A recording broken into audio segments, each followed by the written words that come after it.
Problemas relacionados à alimentação são, com muita frequência, levadas ao consultório do pediatra e do neuropediatra. Eh, São várias as queixas que podem surgir. O que eu gostaria de discutir com vocês hoje é, especialmente, uma dessas alterações, que é a seletividade alimentar. O que a gente deve entender por seletividade alimentar?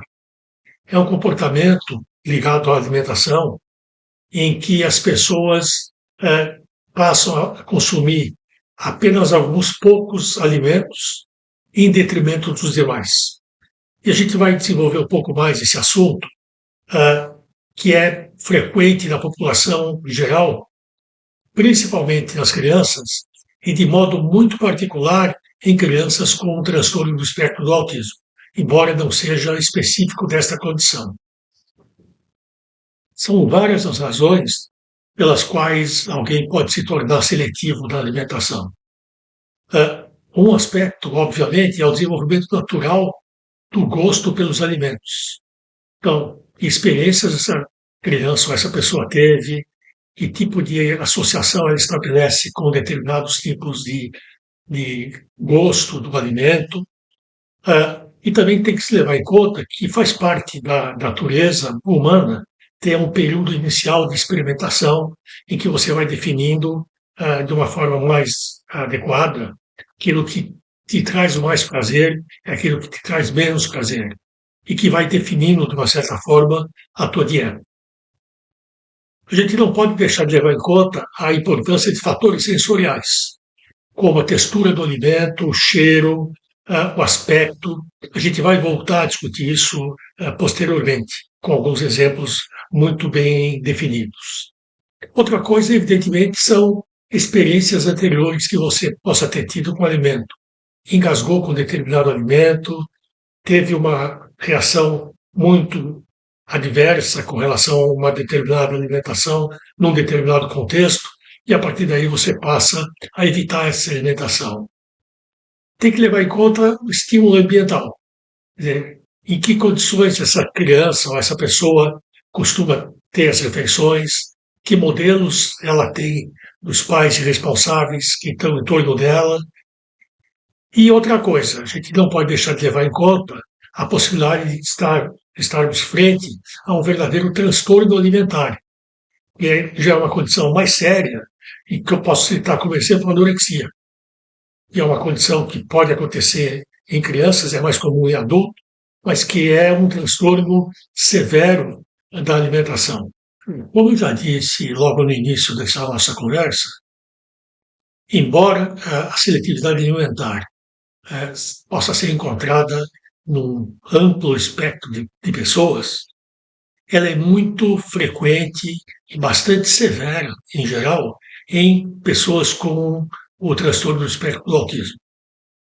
É uma das queixas muito prevalentes, é uma das condições que causam muito estresse familiar, porque algumas crianças são extremamente seletivas a ponto de, durante um período longo de tempo, comerem apenas uma determinada coisa.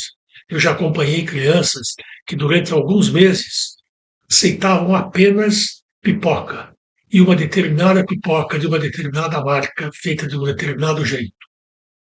Eu já vi, já acompanhei alguns pacientes que só aceitavam alimentação quando colocadas, por exemplo, num determinado momento do dia, dentro do automóvel da família, e essa família tinha que dirigir o automóvel para que ele ficasse em movimento o tempo inteiro, senão essa criança não aceitava nenhum tipo de alimentação.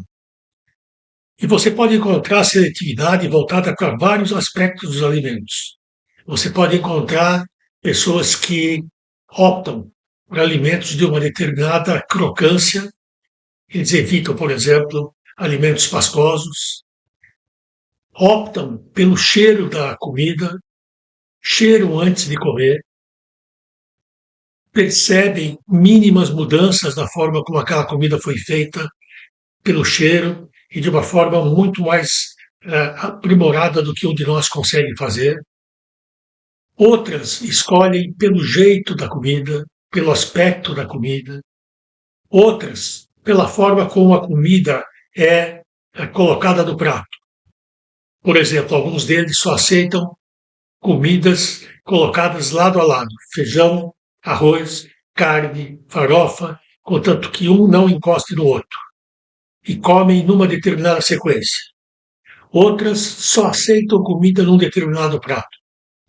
E outras escolhem um determinado aspecto do alimento que vai definir aquele que elas vão aceitar e aqueles que elas não vão aceitar.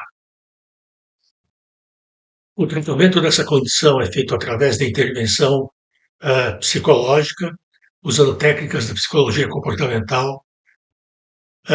Podem ser usadas técnicas também de introdução gradual dos alimentos, vencendo lentamente a resistência dessa criança a determinados alimentos.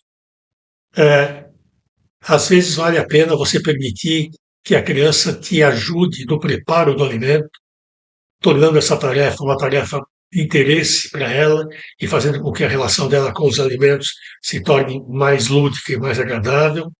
E, finalmente, com alguma frequência, você precisa de uma orientação de uma nutricionista, para garantir que, dentro daquilo que a criança esteja aceitando, ela ingira o mínimo necessário para manter uma saúde adequada.